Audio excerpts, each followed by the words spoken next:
Alright everybody, hello and welcome as always. I'm Sean, this is In The Mixer, episode 37. If you are watching this one as they continue to come out, happy Tuesday wherever in the world you're watching from.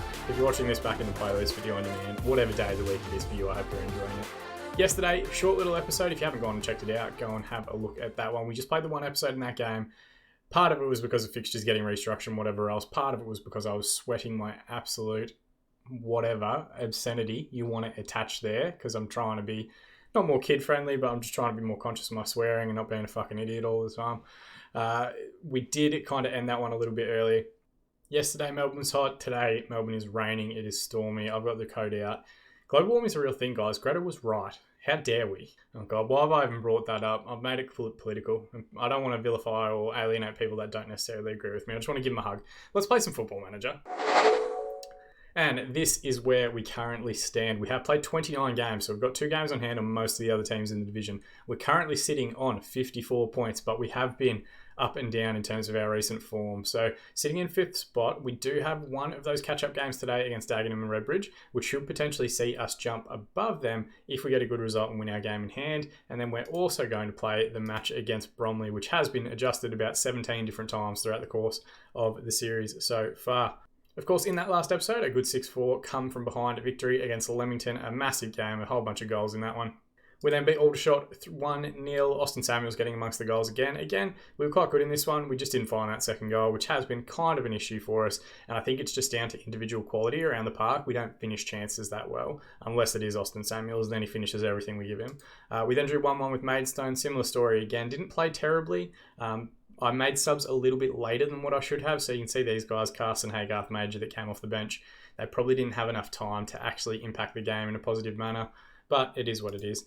We then drew 1-1 at home to Newport County. They got an early goal. We did pull one back through Joel Connolly. We really pressed them quite high. We just couldn't find a winner again.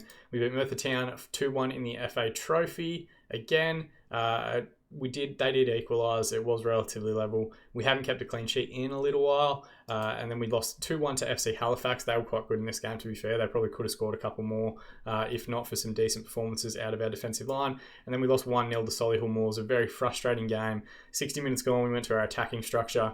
Went after it a little bit and they caught us on the counter. Springer with a great run and finish rounding the goalkeeper to get them the victory. We did put things back on track, beating Maidenhead 1-0. We also missed a penalty in this game. Austin Samuels destroying his match rating and his average for the season in that one.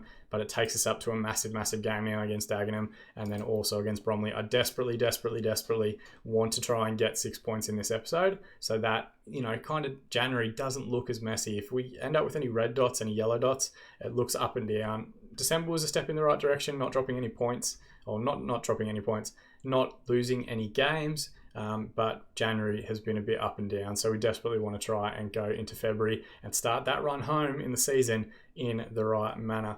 These are the lineups that we're going to go with today. And we do have a new face. I'll introduce you to him first. It is his debut. Isaiah Cornett has played at Hartlepool and Middlesbrough. Looks to be a very decent player. He was released from the Middlesbrough Academy last season. Solid technical midfielder. We do need kind of like a deep line playmaker or a Messiah. I'm going to use him as Messiah because I don't think his tackling's quite as good as James Rowland is, who will continue alongside of him. But we are also looking for another deep line playmaker to kind of be that break-up player, whatever else, to try and get us just a different combination, just to mix stuff up. We're going with an all-West Ham wing combination in Longello and Narkia, the 2 ex-West Ham Academy products. Snell will come in at left-back for Melbourne, who's going to get a bit of a rest. He's struggling for a bit of fitness at the moment. We've had a lot of games in a short amount of time. Carson and Bellahoon will continue as a central defensive partnership. Bellahoon currently hovering over a yellow card suspension. He has been for the last couple of games. That will come, hopefully not in this episode. And Connolly will wear the captain's armband on the right-hand side. Samuels and Gaxa will continue up top, but we are also keeping an eye on a couple of different players that we might have scouted in previous seasons that went to other clubs that are now getting put on loan lists and transfer lists and things like that. So we may have a different partner for Samuels up top in the next episode. But as always, I'll keep you guys posted on all that sort of stuff. Passionately, we're going to tell everyone, let's give the fans a good performance here, and let's just passionately tell everyone we think there's a lot more to come from them, and hopefully we will get a couple of decent responses and a couple of good performances. We really need to try and catch up some of this additional games in hand that we've got. We want to turn them into actual points, not just, potential future points. Carson with the ball here from the corner. Longello played it in. He's struggling to find him though. Goes inside to Cornet on debut. Back to Samuels, got goal side and finds the finish. A lovely little interchange of passes there between Cornet, Gaxa and Samuels. 22nd goal of the season in January. So I think he's probably going to crack 30 at least this season, Samuels, which is a phenomenal turnaround. I think the leading scorer for the club so far is about 67 goals, and he couldn't be far off getting to it. He'd have to be around 50 at the moment. Snell with a throw in here. Samuels back to him. A deep ball across. No one was in there. Brundle's going to clear. Carson with a good challenge. Wins the ball back. Plays it out wide right. Akinola's going to recover. The left back forward, Dagenham. Steps inside, finds Blackmore. They've only got one man forward. Longello cuts the ball out midfield, but the header's poor. It gives it back possession. Bellahoon into Cornet. Now to Longello. Reverse pass to Snell, who makes a good overlapping run. Looks to send Samuels down the channel. It's not on. The cleared header only as far as Longello, who bursts forward into space. She tries to strike from distance. It gets shut down. Cornet with a lovely touch around a defender and finds Samuels, who maybe could have gone near post on that one. Maybe could have put us 2-0 up if you had just passed that one into the back of the net. Longello takes the corner. It's a poor effort. Bellahoon now, it's going to come out to just reset, and the highlight comes to an end. Oh, hang on. I say the highlight comes to an end. We've got another one immediately. Rowland with a ball over the top towards Clark. Snell recovers possession. Longello's been busy early on. Ball into the box. Moore in the Dagenham goal comes out and claims with ease. We need to drop off now, lads. Get our lines behind the ball. Connolly puts the ball straight back forward. Moore again claims. This is a weird highlight. Most of the time, the ball is spending with their keeper. Moore long ball forward. Akinola flicks it on, but Rowland recovers quite well. Bellahoon with a risky pass in midfield. Longello bails him out by going on a mazy run. Cornet recovers possession again. Back to Snell. Steps inside, plays Samuels. First time pass to Longello, who skips past his man. Wide area, and he's gone for the strike. I was going to kind of chastise him for not squaring it up to back post where Gaxa had a tap in, but he's managed to find the finish. His 4th goal of the season, and he's really kind of staking his claim to be the starting left winger ahead of Major at the moment. Major does chip in with goals now and then, but his inconsistency is what kills him. Good finish from Longello. Just goes for the kill shot high and towards the top corner at the near post. Throw in here, Wood to take. Akinola with the ball. Turns the midfielder in Nakia. Fullback doesn't come across to support. Nakia's on a yellow card, which we are going to have to keep an eye on. He does have a habit of jumping into challenges. Ball out wide right now to Clark, who skips past the fullback with ease. Tries to get the ball back across, and Dennis claims did well actually to hold on to that one. It looked like it was potentially going to sail into the far corner. We're through 30 minutes now. We're going to use our get creative shout. And before that happens, we're going to see this highlight. Connolly to take the throw in. Plays the 1-2 with Gaxa. Back through Rowland. Goes for a long strike. I think it was a cross. But Moore in the Dagenham goal came out and claimed it pretty effectively. Long ball forward now. Akinola, we've seen a couple of little turns and stuff from him on this left-hand side. Bursts into the box now, gets the strike near post and just clips the base of the post before going out for the goal kick. And the highlights continue in this one. Snell into Cornet. Have I accidentally turned on watch full game or something like that? Samuels gets in behind, gets the strike from the angle. It's a good save from Moore. And then Morris, the fullback, scrambles it away for him. It's going to be Longello to take the corner again. Again, he doesn't beat any man. I need to. Someone please put in the comment section, sort out your set piece routines. I've got to put them back in because these are just not working effectively for us at all. Ball in here from the corner. Clark is going to take, we're into injury time of the first half. So things have slowed. Akinola with the strike and Dennis does quite well. We do have a 2v1 on that left-hand side if we can get the ball out there quick enough. So he goes long up the middle. Gaxa doesn't challenge. Wood recovers possession. Cornet, who's looked tidy in his first half of football, hasn't played a lot of football as well, we've got to remember, over the last 6 months or so. Longello with the strike from the wide area, Moore was there.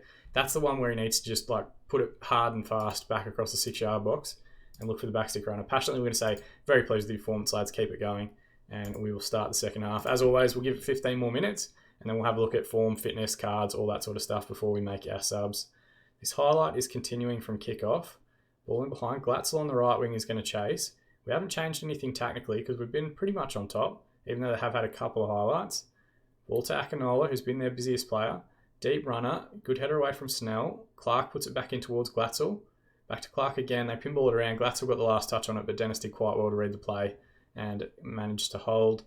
Bellahoon's picked up his 10th yellow card, so he'll miss the next game. Nakia also has one, so I think that kind of helps us make our decisions around substitutes and stuff, which we might as well do now. Bellahoon will come off. Knight will come in and play as the covering defender. Not his preferred role, but we'll keep that same structure going. We're going to move Longello to the right-hand side, and we'll bring on Major on the left, just because that yellow card and the last sub I think I might hold on to for the last 10 minutes or so, and we'll see how we're travelling across the centre of the park. I do want to try and get what's his name? Cornet, the new player, through as much football as we can, but I don't want to kill him. I don't want to risk injury or anything like that. We've only got Abdi Sharif as far as midfielders go on the bench as well. Gaxa, strike from distance. What a goal that is. It was a good flick-on header from Samuels. He took a touch around the defender and then just smashed that one in for his 10th goal of the season. We're going to check it out in 3 dimensions here. He was left out of the team for a little bit. He has worked his way back into it, but I think it was more tactical than any player stuff.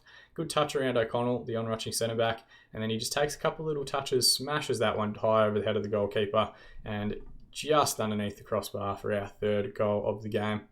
So we're into the last 10 minutes. They've got a throw in here on the left-hand side. Akinola to take.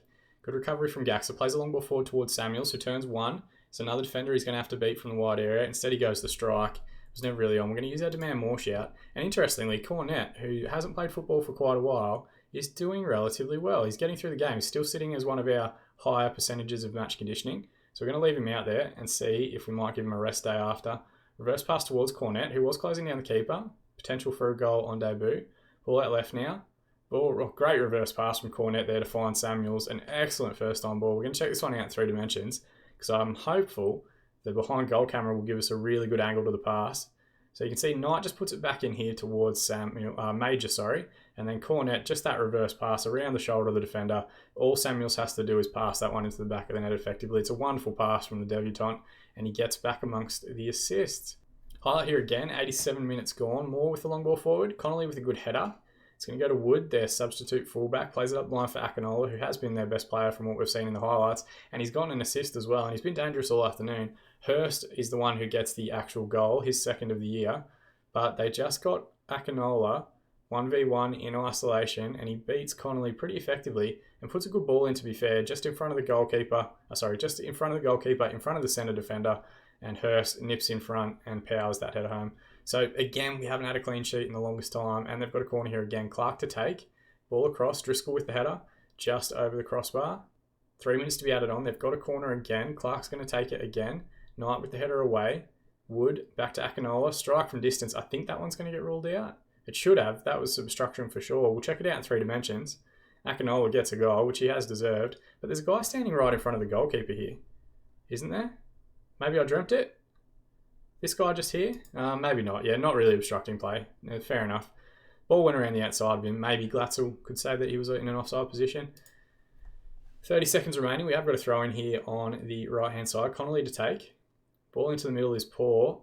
Cornet does quite well to recover possession. Ball out left towards Major, if he can keep it in.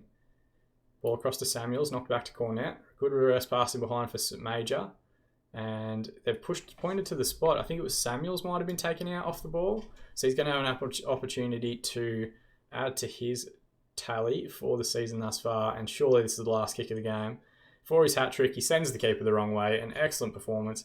And I'm really enjoying Cornet as well. He's just looking for nice little passes in behind, which is helping us quite a bit. Samuels does well, sends the keeper the wrong way on his left leg, puts that one low and hard into the right-hand corner. And it does give us a 3-goal advantage. Again, disappointed that we haven't kept a clean sheet, but let's not forget Dag and Red are currently sitting in the playoff positions. To score 5 against them away from home is pretty decent. Reverse pass here to Clark. We might not be done.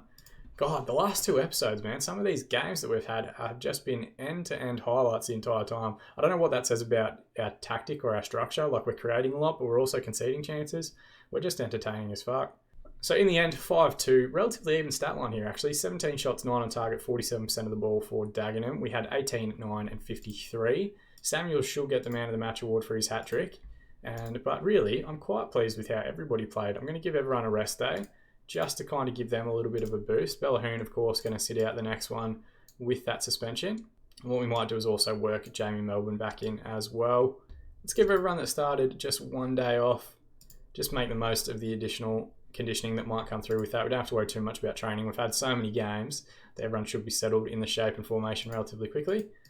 And Samuels on form, let's praise his performance. Superb in front of goal last time out. There are bigger teams in higher divisions sniffing around him, but we've got him on a multi-year deal. I didn't make note of the 2 assists. That's a phenomenal performance from him. And Cornet had an excellent game on his debut as well. We've got a couple of guys in the reserves you can see here that we've offered out. Reece York being one of them, and Dong Dahi. It's because we are now negative 118k per week. Negative 118 pound per week over our wage budget.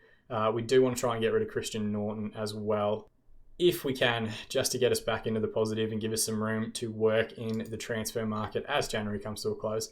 Anyway, I've spoken way too much. Magic betting, we'll jump forward and look at the two lineups against Bromley now.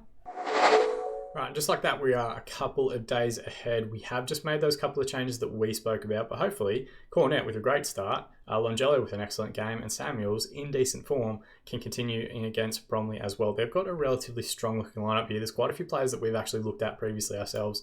Cody Lyons-Foster, 28-year-old ex-England youth international. He is in an England shirt here. He's got no youth caps, so I'm not sure what that's about. Ex-Aston Villa, ex-Tottenham junior. He's got a brother, I think, named Brooklyn, who's quite good in this game as well. George Broadbent, we looked at previously as our own player, ex-Manchester United, ex-Sheffield United, made 26 appearances for us when he played. He was fantastic. It was a shame that we actually lost him when we did, but we were only playing non-contracts at that time, so there wasn't a tremendous amount that we could actually do. I wonder if we could potentially bring him back. No, he doesn't want to relocate, even though we're currently playing on the mainland of England. Players still don't want to come and train out there. George Dowling looks quite good as well, ex-Bristol City junior, also played at Western-super-Mare and Eastleigh at this level. Very good technically. So he looks like he's going to be a decent option for them. They've got Louis Ramsey, right fullback, looks to be fairly solid, can play on either side. So they've got a little bit about them here, Bromley. I'm not sure why they're so far down in the table. Tyree Simpson on the left wing looks to be kind of decent as well. So they've definitely got some dangerous players. Maybe they're just horrifically managed and we can get our way beyond them here. Assertively, we're going to say Bromley have won 4 of their last 5 games. Shit. But if we perform at our best, we can deny them. And let's tell the front two that we think there's more to come from them. And hopefully they'll continue a decent little patch of form. This is one of our games in hand. It will see us draw to 31 games in the season, still with 1 additional game in hand on most of the other teams in the division. We do desperately need to keep up with the top 2 or 3 if we want to make a sustained push for the title. Otherwise, and I'm not going to be upset by this, we're just focusing on playoff football and making sure we finish in the top 6 for the next few episodes. Longello, good cuts inside, gets it on his right foot, which isn't his favourite, and just pushes it past the far post. But a decent little start. Deep free kick here, Melbourne's going to take, plays it into the midfield in Cornet. Reverse pass towards Samuels. He seems to be looking into that left-hand corner quite a bit. Longello with an excellent little run here, skips past a couple and then forces a good save from Barnes in the Bromley goal. It's going to be Longello to take the corner as well. I've got to sort out my corner routines. I've got to set myself a reminder in my phone or something. Must sort out corners. Dowling with the corner of their own. Naki with the header away. They've put it back in. Thomas with the header. It wasn't far over. Definitely had the keeper scrambling there for a moment. Corner here, Longello to take. Again, there's nobody in there. We've got to sort out these corner routines. Ball comes back out to Samuels, who gets the strike away. It wasn't a bad effort. Didn't have a whole lot to aim at, but just kind of rifled it back towards goal. Going to use our Get Creative shout for the last few minutes here. See if we can't push and try and find something before half-time. Right, at half-time, 8 shots, 3 on target, 43% possession. They've had 4 shots, none on target, and 57%. So they're definitely set up to keep possession rather than force the ball over behind, which does work for our high press. I'm pleased with how things are going, lads. Keep it up. Give it 15 more minutes, and then potentially, if we haven't broken the deadlock by then, we might push to our attacking structure and make a couple of subs to try and find a winner. All right, we're through an hour now, and there haven't been any further highlights in the second half. They're starting to make some subs as well. We're going to shift stuff around just a little bit. I'm going to bring on Jaden Major on the left wing. Longello just struggling for fitness as well as a bit of form in this one. Samuels hasn't had a good game, but I think what we'll do is play Mampala and push him to a poacher. We'll go a little bit more direct and over the top. Hopefully make use of Cornet's decent passing range from what we've seen so far. And then our defence is actually our highest average rated players at the moment. So really, it's the other areas of the pitch that we need to sort out here. We've had a highlight there. I didn't see what actually happened in it, but we are going to use our Get Creative shout as well after those subs. Most have responded as inspired or at least composed. So that's as good a response as we're going to get. But still, very few highlights here in the second half. And with 10 minutes remaining, going to use our Demand More shout. We do have a free kick from wide area, Melbourne to take. It's going to pinball around, comes out to Mampala, steps inside, squares it to Melbourne, who gets the strike away, hit the base of the post. If he'd gotten that on target at the near post, we would be a goal to the good. Williams with the ball now, long one forward, rolling with the header. Cornet does incredibly well to get there and play a good ball out towards Major on the left wing. Tries to get the strike away, maybe could have tried to go to the byline and find the cut back there. Everyone seems focused after the Demand More instruction, but we are heading towards extra time. 3 minutes to be added on. Late one here, Mampala to take. No one runs back stick. We've reset through Roland. Out wide right to Knight. We don't want our centre-back trying to cross it. Connolly with the ball now. Plays in towards Mampala, who from the dead angle did well to try and get it back. Here we go. There's another highlight quite late on. Roland recovers the ball in midfield. Mampala flicks it on. Broadbent, long ball forward. Connolly's going to recover. Plays one in towards Mampala, who knocks it down quite well for Nakia. Gets in front of the man well. Hayes goes through him. It's going to be a throw-in with a few seconds remaining. If this is going to be some late drama here, we need to see it. This better not just be the highlight coming to an end because we haven't seen anything. Ball to Roland. Reverse pass to Connolly. Get the ball in the box, please. Get the ball in the box, please. Cornet to Major. Overlapping run now from Melbourne. Please cross it in. Looks towards backstick. No one challenges and the referee calls full time. What was that highlight then? What was that final highlight? There was nothing going on. So in the end, 17 shots, 5 on target, 43% of the ball. They had 6-1 and 57. Just couldn't find the back of the net. That was the issue. Assertively, not happy. We should win those games at home, especially against lower league sides in the division. I know we have played a lot of football. I shouldn't be super harsh on anybody, but in reality, if we had won there, we'd have gone to 60 points and back up to third. And if we'd won our additional game in hand, we'd only be like one win off top spot. So a big opportunity to catch up some points there, and we've kind of let it slip at home against Bromley. You can see Bromley hold out for draw. Dylan Barnes getting the man of the match award for them, who is their goalkeeper. He is indeed. So I guess that kind of reflects a little bit about how we played.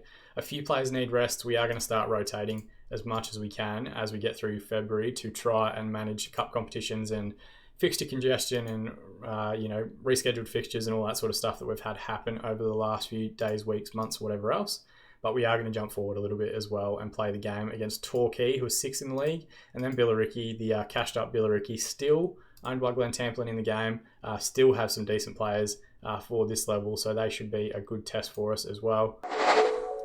As always, guys, thank you so much for watching. That is the portion that I appreciate the most. But if you want to do that little extra step, you can throw a like on this video to please the YouTube algorithm. You can also subscribe to the channel to be kept up to date on all videos as they continue to be released. We are doing pretty well on our Monday to Friday scheduling. There's a couple of days we've slipped here and there for whatever reason. There's a couple of extra Saturdays that I've thrown in as well when we've had big stuff happen throughout the course of the year. We'll continue working on that kind of ad hoc schedule, but you should expect to get 5 episodes each week at a minimum.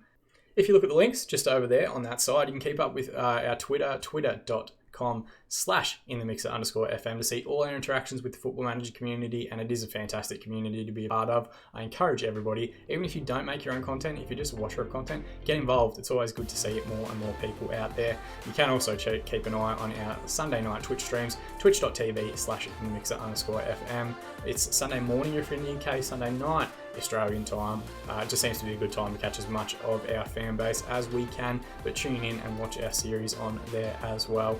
As always though, I've been Sean and I'll see you guys again in the mixer.